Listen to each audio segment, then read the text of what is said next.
Hello, Renee Flamont here.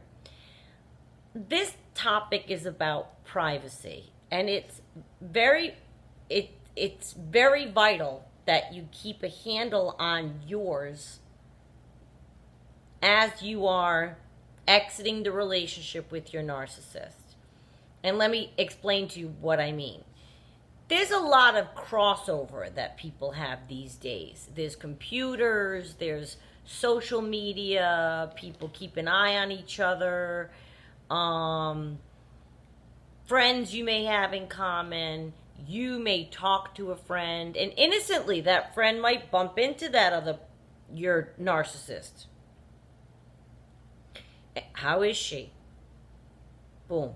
They're going to get information on you. It could be innocent. They're just telling the truth about how you're doing or anything. Oh, she's dating someone new, or oh, she hasn't dated at all, or whatever it is. The narcissist now has ammunition to stock and pile away for when they want to plan their Hoover attack to come back to you.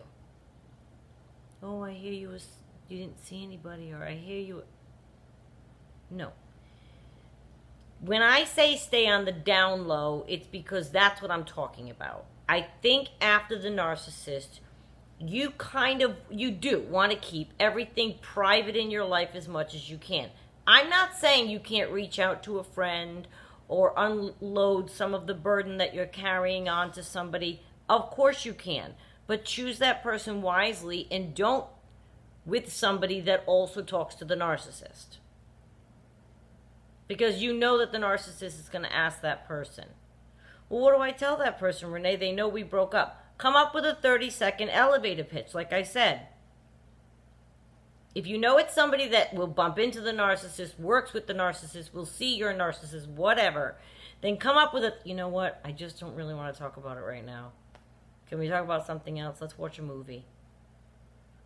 Cut that person out of your breakup chat. If you show vulnerability online, in what you post, in your behavior, and you're stalking them, and you're liking something they did, or you're commenting on something, or I know that some things, I have some younger friends, I think that they can tell if you look up them, or you don't want to show any of that kind of vulnerability. You don't want the narcissist to say, ooh, she looked at my blah, blah, blah. Which, again, I'm not on with people. I have no crossover. My ex has no idea what I'm doing or how I'm doing, and vice versa. There's nothing that we could ever have in common. There's no friends, nothing. So that was clean and easy for me. But a lot of you, there's a crossover. You continue to live in the same town. You might frequent the same establishments. You might have friends in common, depending on how long the relationship was. You might be on the social media with each other. Or there's a person in the middle that you are both on with. I don't even have that. I got nothing. Makes it very easy. When you have friends in common and you have social media in common, I see young people I know keeping tab on their exes. All it does is cause them strife. That's it. I've never seen one person look up something and go, oh, I feel so much better because I didn't find anything, or I found it. It's always going to be bad because they will try to make their lives look grandiose. Always. It is a tenet in the religion of their disorder. You're not going to go on their social media and find a picture of them crying in a room alone. Do you know what I mean? And I think you have to be diligent in how much you share. Not even to say a friend of yours is going to go behind your back and use it against you in a bad way, but even just, they might be thinking they're trying to help you. They don't know your ex is a narcissist. They don't understand the depths of what happened because you haven't been fully honest. They think they're helping you when they tell your narcissist, you know, she's just been so upset. She's a mess. She keeps crying. She just loves you. She wants to be back together with you. Or Seems fine to me. She went on 3 dates last week. Now, any one of the things I just mentioned can spark a reaction in your narcissist that you don't want. If they're the very jealous type, just the fact that you went out on 3 dates might incite them to go berserk and start calling you again. Hearing you're a mess and that you're upset, boom, they might be just in the mood to hoover you, and now there's a little open door. They know you're feeling vulnerable. If you lay low and you're diligent about how much people know and how much you share and how much, you got to be very careful about what information reaches that narcissist. I knew a girl, more than one, I've seen women do this. They're in a vulnerable spot with their person, and every other post is something that is about, sadness or loneliness, or when you find out the truth of someone, or, everything reeks of them being so torn up. I wouldn't do that either. Keep your social media stuff positive or non-existent. Don't try to triangulate your narcissist with social media and put pictures of yourself up there. That'll backfire too. I just wouldn't allow them to see into my life. And I would remain on the down low. I wouldn't go to play. Now, again, it's not my danger. Mine lives hours away. If you're in the same town, don't go to where you know you're going to bump into him. Or bump into people that have bumped into him. Oh, yeah, he was here last night with Susie. And what? Don't set yourself up this way. Go to different places. Lay low away from your narcissist is what that means. It doesn't mean you can't go places and live your life. Do what you want, but don't cause trouble for yourself by allowing information to be collected and disseminated out to your narcissist for them to put as arsenal and ammunition for when they want to hoover you. Because they're collecting it.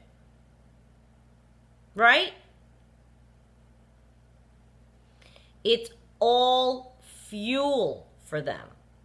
So don't give them a chance to receive anything that they can use to manipulate their way back in. They shouldn't any longer have the privilege of knowing anything about you. I understand the temptation. I see the I understand. They have explained it to me. I can't help myself. I gotta know what he's doing. That would drive me nuts. That would drive me nuts. And my social media is private. The one that I put anything on with family and friends is Facebook, because I'm older. That's the generation we use to keep in touch with family and friends. Instagram's public because nothing personal is really on there that I'm embarrassed to, you know what I mean? I keep it, but I would never put, I'm going here, I'm with that person, I'm out here, I don't do that. Younger people do. And they want their narcissist to see what they're doing, and they want to peek in on what you're doing. That is a slippery slope of devastation, bad news, trouble. And it might be hard. That's a whole other leg of it you got to snap out of. But go on and continue your life in other ways, and don't allow it to continue to be about the narcissist. If you've made a choice that you indeed want to be separate from your narcissist, separate yourself from your narcissist. Going forward, as time passes, we learn to stay away from our narcissist. We do. And we do begin to heal. We've talked a lot about the passage of time because I marvel at it. I just the other day looked up last October and last November, this time last year, to where I was. I'm alarmed again at how different I am right now than a year ago. So as time passes, we begin to heal. But sometimes we may also forget in time just how bad it was. We convince ourselves otherwise. You know what happened right now in your frame of mind when it is fresh. That is your truth.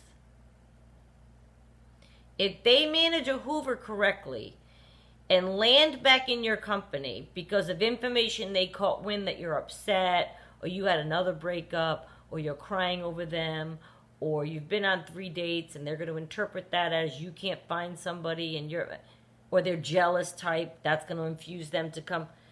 If they land back in and they catch wind of anything, any information could land them back in your company, and boom, you're at the risk of love bombing. Again, they got you.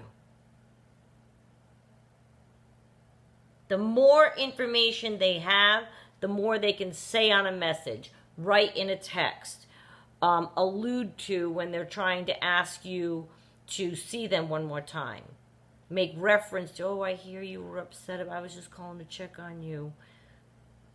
You know, we might not be together, but you know I still love you, and I don't like the thought somebody else hurt my angel. I'll beat him up. They'll use all kinds of things. Or if they hear you might be seeing somebody else, you know, you dare see somebody else. You're mine and nobody else's. They'll pull that whole caveman thing. That might lure you in. Convince you that they love you. Any information they learn, they will use. Anything. So it's best for you to lay low during the transitional phase of you wanting to get away from them. You shouldn't have to battle them getting intel on you. They're getting intel is what's happening. Let them do their reconnaissance and get nothing. I have no idea. She stays pretty tight-lipped about it. I couldn't tell you how she is. She seems all right to me. Doesn't talk about it. Imagine if you had a person in common and that's all they could tell the narcissist. And you can't say something and then say, but don't tell them. Because again, in innocence, they might think they're helping you. They don't understand the disorder either, your friend, your person in common. Doesn't mean they're stabbing you in the back. They might be helping you. Well, she's just depressed. She misses you. Call her. I'm telling you, she loves you. That's not what you want. Or is it? You might still be there, and you might be using said friend or social media to garner a Hoover or to get them back to call you, in which case you're still in the middle of the back and the forth. But understand that what you're doing is, you know what you're doing then. It will lead you to a terrible place of pain. But if you feel the need to go through those steps, everyone has their own journey, and I respect that. I do. But not having had anything in common, I had enough pain with the Hoovers and the back and forths without even him having any information. I can't imagine how calculated and manipulative it could have been had he had any inside skinny on my life and what was going on in it. The only thing he knew was what I was telling him. He doesn't have any way to find out anything on me. But if your narcissist comes armed with things that they've learned, that just gives them all the more things to use. It's like they say anything you can say will be used against you in the court of law. Can and will be used against you in the court of law. That's kind of what we're talking about here. So when it comes to social media, I would cut them off. I would lay low on social media even once you cut them off, because they might know someone who knows someone who knows someone who sees into your stuff, if your stuff isn't private. But even if it is private, again, if they know someone, then they can report to them. They can sniff you out and spy on you and then report. I would clean up all those loose ends, stay on the down low, keep stuff to yourself if you have people in common. It is about protecting your circle of sanctity right now. You need a little circle around you of protection that they can't puncture. This is just one more way that they will use this information when trying to come back at you with a Hoover and with love bombing.